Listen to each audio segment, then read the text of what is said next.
La plus connue, hein, c'est de la Yokohama.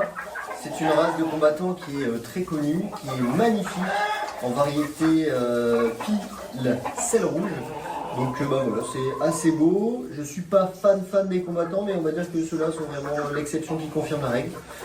C'est hyper original, ils ont une couleur vraiment unique. Il n'y a pas d'autres races à ma connaissance qui ont la même variété. Donc comme vous pouvez le voir, les petites couleurs sympas sur le plastron. Que dire de plus sur cette race qui est juste magnifique, elle est un petit peu plus fragile que les autres. Je vais tout de suite vous montrer la poule, comme ça vous verrez le mâle et la femelle.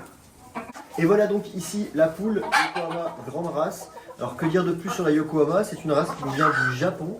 C'est une très ancienne race qui a été le croisement entre le phénix et la chameau, le combattant chameau. Et ça a donné cette race qui est juste magnifique. Dites-moi en commentaire si vous aimez bien cette race. C'est une race qui est très prisée en ce moment. Elle existe du coup en naine et en grande race, comme ici en grande race.